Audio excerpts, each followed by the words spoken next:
Uveal tract can be considered as a combination of the iris muscle, which is placed basically anteriorly, and it is in turn attached to the ciliary body, which is basically the basic composition of ciliary body is the ciliary muscle. The functionality of the ciliary muscle is to accommodate when the person is focusing on an object which is nearer, and then obviously when he or she focuses on any distant object. This accommodation reflex is basically controlled by the ciliary body, or which is also known as the ciliary muscle. The basic functionality of the iris muscle is to allow the light rays to pass through the pupil, which is basically a window which is placed radially inside the iris muscle. So the transmission of the light rays over here is very critical. Any abnormality or any disorder that is relating to the iris muscle can basically hinder the vision of an individual. May it be an infectious state of the iris muscle, or either if it's a malignancy, a tumorous condition, benign or malignant, whatever the case may be, it is going to present as a hindrance in the visual acuity of the individual. So we're going to discuss all of these uveal tract disorders over here, and one of the most important and the last constituent of the uveal tract is the choroidal plexus. Now, when we had already discussed the protective layers of the eyeball, how the eyeball is protected and how the constituents of the eyeball are protected, we discussed three main important layerings of the eyeball, the outermost layerings of the eyeball. Mainly, we have the sclera, which is the outermost covering of the eyeball, and then that is in close relation to the choroidal plexus. The word plexus is basically relating to the fact that there are vascular structures that are imbibed in this layer of the protection, that is the second outermost layer of the eyeball. And then obviously this choroidal plexus is in close relation to the retinal layer. That is basically the main problem over here. Whenever we have any disorder which is affecting the choroidal plexus, it is also going to involve the pigmentary layer of the retina, which is in close relationship or which is in close contact with the choroidal plexus over here. So all of these disorders are basically interlinked. Even the clinical pictures are interlinked, and whenever we have any disorders related to the choroidal plexus in a particular patient, we're going to look at the optic disc of the individual. The fundoscopy, the ophthalmoscopy is basically the major diagnostic factor whenever we are going to diagnose a patient, whether he or she is suffering from any sort of disorders of choroidal plexus. We're going to look at the fundoscopy of the patient. So all of these disorders are summarized over here, relating to the iris mainly, relating to the ciliary body, and finally also involving the disorders of the choroidal plexus over here. Just to have a better overview, it's always very important to revise the applied anatomy related to a particular pathology that we're going to discuss. So again, it's very important to clear the concept that whenever I'll be using the word the uveal tract, it's basically involving these three important main structures. That is, we have the iris over here, we have the ciliary body, and then we have the choroidal plexus that is just lying in close relationship to the retinal structures. Over here, you can just focus on the fact that the iris is the muscular organ that is located just anteriorly. We can all appreciate over here that it's basically a radial organ that is present. Radial meaning basically it's a circular organ, it's a circular muscle that is present anteriorly to the lens, and the defect, that is basically the circular opening in between the iris, is basically regarded as the pupil. Moving on, we have to know the major gross features of the iris over here. Mainly, when we talk about the gross appearances of the iris, we must know that we divide the iris into a pupillary zone, which is just lying in close approximation to the pupil, that is the opening. And then there is a ciliary zone, that is the most peripheral zone of the iris. So the outermost zone would be known as the ciliary zone, which is responsible for the contraction and the relaxation of the muscles whenever there is an accommodative reflex. And then we have the pupillary zone, which is also responsible for the dilatation. Now, how does this functionality of the iris occurs? It's again very interesting to know the nerve supply to the iris. Whenever we say that there is a sphincteric action, there is a contraction of the iris that is controlled by the sympathetic outflow of the nerves. And whenever there is a dilatation of the pupil, there is a dilatation of the iris, that means that there is a parasympathetic outflow over here. So this is the mainstay that you will have to remember the facts over here, how the iris function, how does it help in the accommodative reflex. This is again very important. I've already mentioned that basically we have the two zones of the iris. First of all, we have a pupillary zone, and that is basically surrounded by the ciliary zone of the iris over here. Now, what are the major features over here? Whenever we say the peripheral zone, there are peripheral cysts that are lying in this ciliary zone, and then we have the central cystic features that are very important for the pupillary zone of the iris. Then there is also a pigmentary frill that is present, and that is basically giving the color to the iris. Again, we'll have to focus on the fact that pigmentary frill is basically located in the pupillary zone of the iris. And again, it's important in giving out the color to the iris. The melanocytes are more hyperpigmented in people with dark brown eyes rather than in people who have greenish to bluish eyes. They have basically lesser melanocytes accommodated over here in this pigmentary frill. And then we have also the colorates.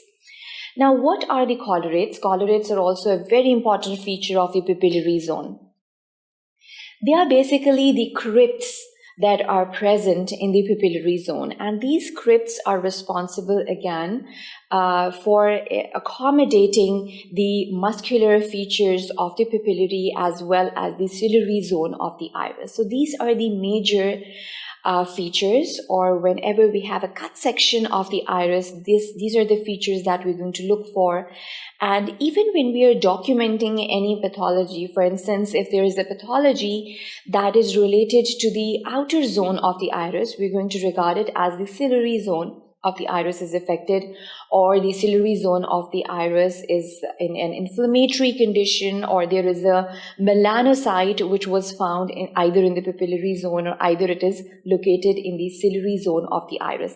So these terminologies are very important that you keep in mind, that whenever we regard to the zonal features of the iris, we must know these features just for the reference whenever we are documenting, and whenever the patient takes these documents to the other referral doctors, they must know these important clinical terminologies just for the sake of the referral over here.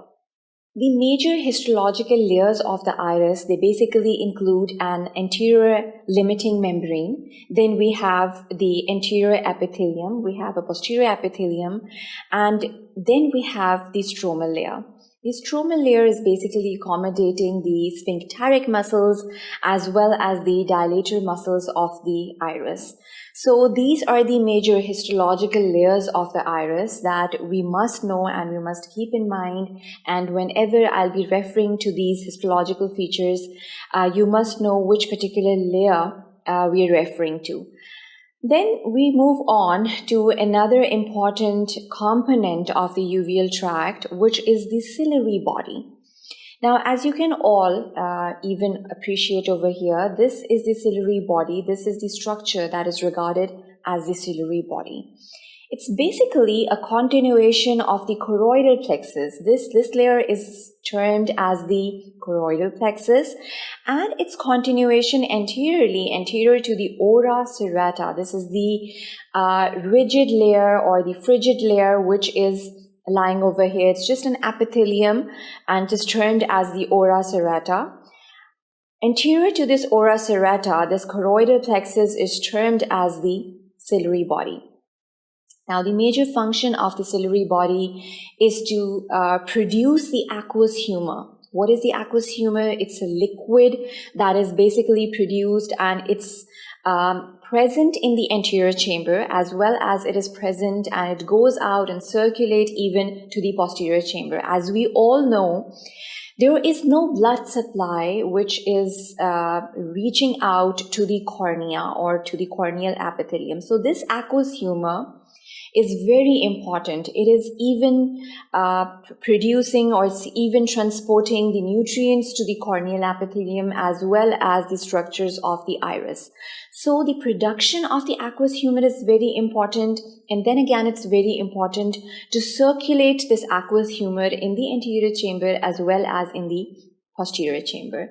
So this production of the aqueous humor is the basic functionality which is performed by the ciliary body, and then again it's one of the major important function is to help out in the accommodative reflex, to help the muscle of the iris in the accommodative reflex. As you can see over here, the ciliary body is in contact with the muscle of the iris. So whenever there is a contraction of the ciliary body, there would be the dilatation of the pupil. And whenever there is a relaxation of the ciliary body, there would be the sphincteric action of the pupil. So this is the dilatation, and the contraction or the constriction of the pupil is indirectly controlled by the ciliary body as well. So that means that the ciliary body would also be constituting of a muscle. Over here, we have the ciliary muscle, as the name is indicating. It's involving, or it's residing inside the ciliary body. The major features of the ciliary muscle are, we have the meridional fibers, we have the radial fibers, and then even we have the longitudinal fibers. The major function of the meridional or the axial or the radial fibers is to have the constriction effect.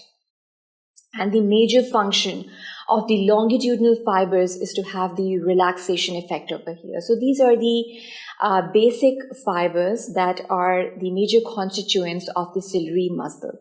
And then moving on, we have, or we can divide the ciliary body for the purpose of study, of course, into pars plicata, which are basically composed of the finger-like projections which are present anteriorly. And then we have this much more smoother layer over here, which is known as the pars plana. So these are the two major divisions of the ciliary body. The posterior portion is known as the pars plana, and then anteriorly we have the pars plicata over here. So these are the two major divisions over here. And even when we study the histological features, we have the 5 major histological layers to the ciliary body. First of all, we have the ciliary muscle. Then we have the non-pigmentary layer. We have the pigmentary layer, the stromal layer, and then the internal limiting membrane. So these are the major histological layers whenever we're going to study the ciliary body under a microscope, or whenever we have a cut section at our hands and we want to study the different features of the ciliary body. These are the major histological layers or histological features over here. Again, we must know that there are almost 70 to 80 finger-like projections that are located in the zone of the pars plicata, and these finger-like projections are almost 2 millimeters in their length. So the functionality has already been discussed. So it's again very important for the ciliary body to perform its functions in a normal way. If there is any abnormality or if there is any disease process that is involving the ciliary body, and obviously there would be a hindrance in the accommodative reflex, as well as the production of the aqueous humor would also be hindered over here. The finger-like projections, they are basically responsible to perform the outflow of the aqueous humor at the angles of the uveal tract. Whenever there is a hindrance or whenever there is a blockage due to any inflammatory condition, there would be a state of increased intraocular pressure. Due to non-flow of the aqueous humor from the anterior chamber to the posterior chamber, there would be a build-up of the pressure in the anterior chamber, which would be regarded as a glaucomatous condition or an increase in the intraocular pressure. So these are the major pathological features or the undergoing or the baseline pathologies whenever we have any disorders relating to the ciliary body or relating to the angles of the anterior chamber. Moving on, we have the choroidal layer.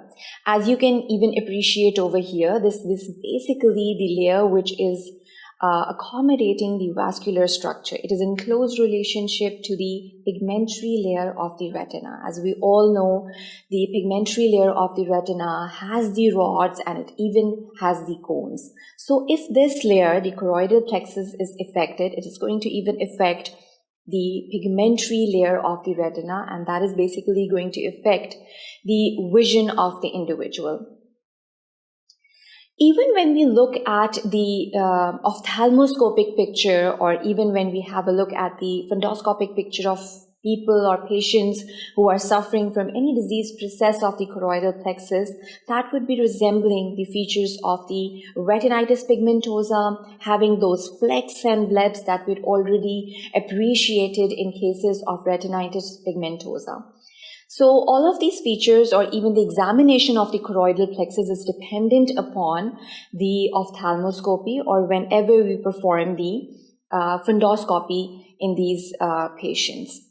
Now, having known the basic structural features of the uveal tract, that is basically the major constituents are the iris, the ciliary body, and the choroidal plexus, we must know the blood supply to all of these structures as well. It's again very important to have a background knowledge towards the blood supply. The major arteries involved are the anterior ciliary artery, we have the posterior ciliary artery, and then we have the long ciliary arteries as well as the short ciliary arteries that are basically providing the vasculature to all of these structures.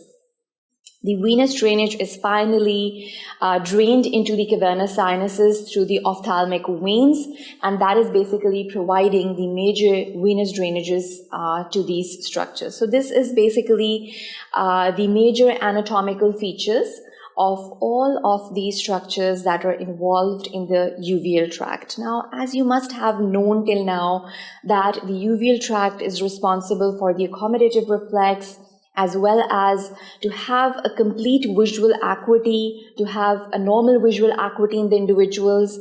All of these structures even should be disease-free, because the pupillary region is very important. If there is any hindrance or if there is any obstruction in the passages of the light rays due to the disease processes, that is going to affect the final outcome of the visual acuity in these individuals. If the disease processes are left untreated, that can even result in the complete loss of vision in these patients. So this is basically very important over here. Now, having an overview to the different disease processes or to the different pathological features, we must know that there are different conditions that are involving even the iris of the individual. As you can appreciate over here, we have one of the conditions which is known as the heterochromia of iris. Now, what does this terminology basically means? As the word is indicating it itself, hetero is basically the multiple factors or the heterogeneity of the color that we are referring to over here.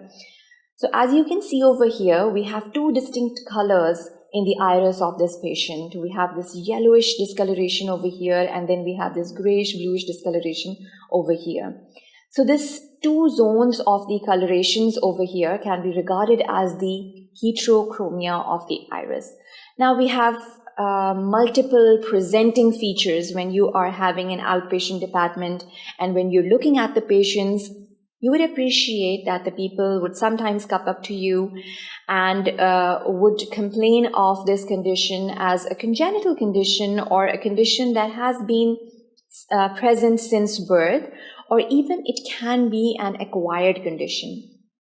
A lot of systemic infestations have this kind of a presentation that develops over the period of time. For instance, in cases of Horner syndrome, the patient would usually come up to you, or even with patients of some sort of metabolic disorders would sometimes come up to you with this kind of a condition of heterochromia of the iris.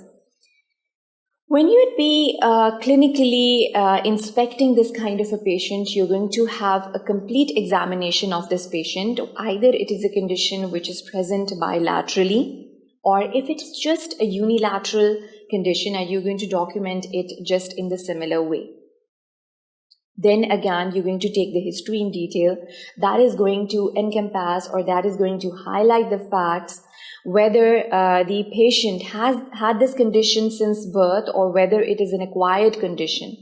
And then again, whether it is just the heterochromasia is present in a single eye, or whether the color of both of the eyes is quite different. So this is going to be termed as heterochromasia iridis.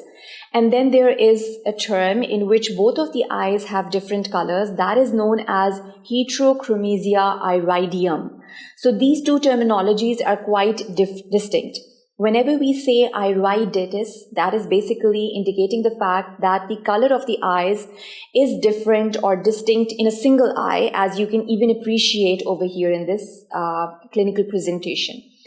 And sometimes in a lot of patients, we have the distinction between the two eyes, between the right and the left eye of the patient. The right eye is of some different color, and the left eye is, for instance, it's blue, and in the right eye, he or she has a brownish iris or of any other some color. So all of these has to be documented in detail, whether it is the heterochromasia iridis that he's suffering from, or either this patient is suffering from heterochromasia iridium. The manifestation and the causative factors are quite distinct over here. The types, as we've already studied, we have the iridium, as you can see over here, when we have the differentiation in both of the irises, in the right and the left eye.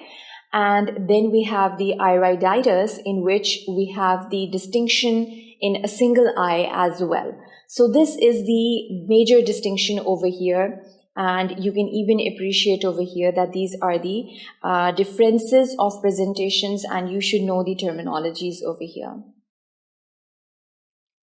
Moving on, we have another condition which is known as corectopia. Now, what is this terminology and what basically is meant by it? Basically, the pupil is not eccentric. So if we have an eccentric pupil which is placed just centrally, that is a pathological condition rather than physiological. Physiologically, we have a slightly nasally placed pupil, and that is a normal pupil, or that is the normal positioning of the pupil. In patients with corectopia, we have an abnormally eccentrically placed pupil, and that would be regarded as the corectopia. As you can even appreciate over here, this pupil is just placed eccentrically in the eye, not in the pupil. It's in relationship to the eye. We'd observe that it is placed eccentrically, and the vision is going to be affected in these individuals if we have these patients of corectopia. It's usually a congenital condition, or it's a condition by birth, and sometimes it is related to some sorts of traumatic conditions in which we have the nerves that are damaged, or sometimes it can be a muscular damage, or the squinting, or the phenomena of strabismus that is giving out this final presentation of corectopia in these individuals. Then we have this condition of polychoria. What we basically mean by this condition is that we have two pupils, or we have more than one pupil. As you can appreciate over here, This is the major pupil, and then there is this window that is a subjacent window that is created. Sometimes it is a congenital condition, and sometimes it is a condition that is acquired due to some sort of a trauma, or even it can be some sort of degenerative disorders that are resulting in this kind of the conditions of polychoria in these individuals. Then there is a term which is known as aniridia. As the term is indicating, it's basically the absence of the iris that is termed as a condition of aniridia over here. It's usually a congenital condition. It's usually related to the genetic defects, and obviously the mutations at the genetic level are resulting in this kind of a congenital aniridia condition, or it's also known as the iridremia in other words. So these are the sorts of clinical presentations over here in which the iris is quite absent, and you can appreciate over here in all of these multiple pictures that sometimes it's quite an excessive condition. It's also related to some sort of the presentation of colobomas, or even it can be a complete defect which is sometimes observed in these individuals, and it is termed as a condition of aniridia or iridremia in these individuals. What will happen basically is the clinical picture would be quite distinct for these individuals. As you would observe in these individuals, they would usually come up to you with photophobia, excessive lacrimation, and even that is basically going to make the patient more prone to the development of infectious states, or even the cloudiness of the cornea or the haziness of the cornea would be even associated with this kind of a condition of aniridia in these patients. The proper management and the proper treatment guidelines would be again very important. Corrective procedures can be performed for these congenital disorders of these patients. Moving on, we have the persistent pupillary membrane. So sometimes there is a vascular sheath, as you can observe over here. The vascular sheath is going to affect, or it is going to encroach upon the pupillary window. If all of these vessels are going to encroach upon the pupillary window, the transmission of the light rays back to the lenses is going to be hindered, and that is going to affect the final visual acuity of the individual. Now, this neovascularization can be a part of a traumatic condition. It can be a part of even some sort of systemic illnesses even that are manifesting as this particular kind of persistent pupillary membrane in these individuals. So usually this pupillary membrane is not present, or it is receded on after birth, but if it is persistent, then it is going to hinder the visual acuity. The presentation is usually in the first decade of life. The patient or the child is going to present in the first decade of life with a decreased visual acuity, as would be observed for these patients. So this would be a condition that was a diagrammatic representation, and over here you can just observe the neovascularization encroaching upon the pupillary zone and affecting the final visual acuity in these individuals as well. Colobomas are basically a word that is indicating, or a term that is indicating any defect or any hole in any of the structures of the eyeball. For example, it can even involve the retinal structures, it can involve the uveal structures. The major structure or the major defective organ is the iris in a lot of cases.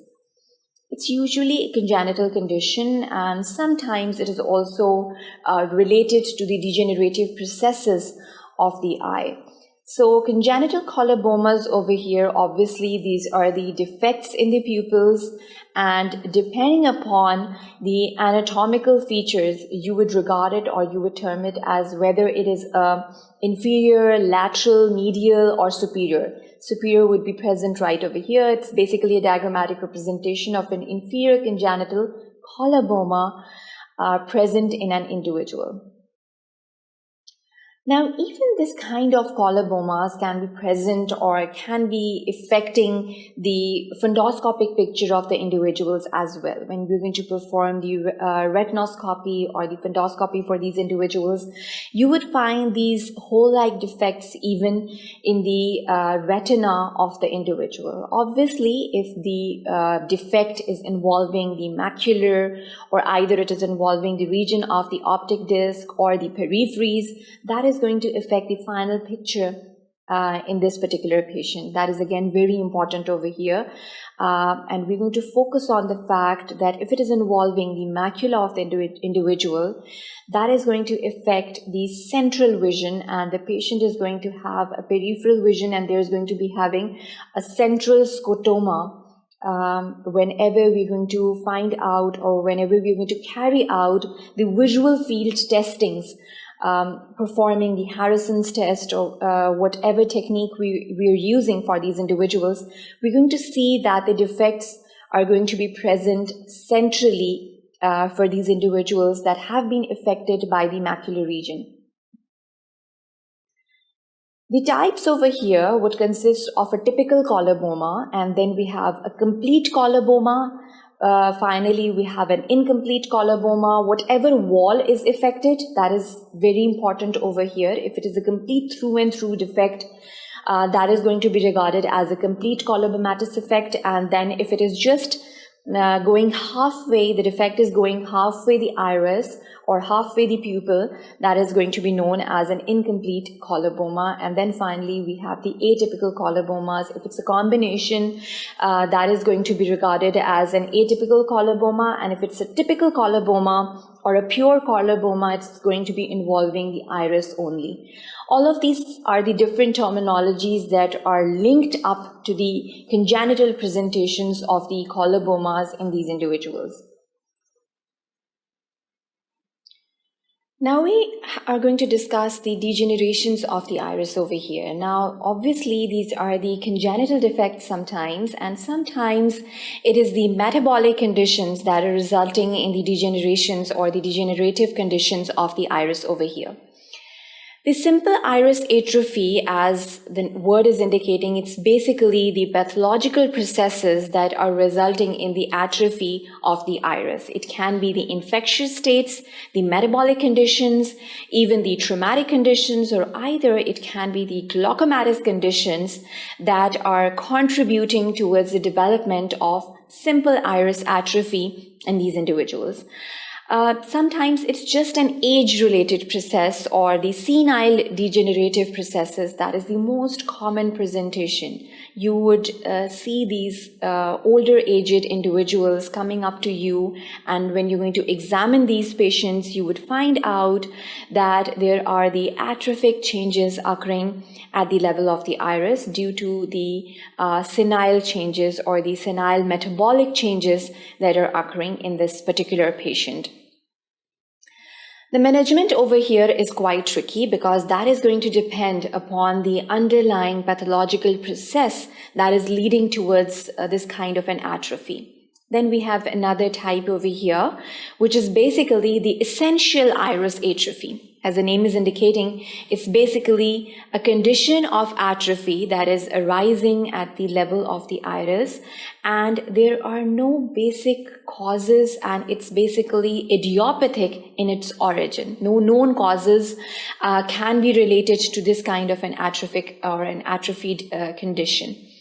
Degenerations of the iris can sometimes result in a final picture of aniridia, a true aniridia, or even it can be a clinical aniridia. Either it even sometimes in some of the patients is giving out the picture of polychoria, more than one pupils, because the slight degenerations, as you can even observe over here, this was the major pupil, and due to the degenerative changes, there is the presentation of polychoria, or a clinical picture of polychoria is seen in these patients.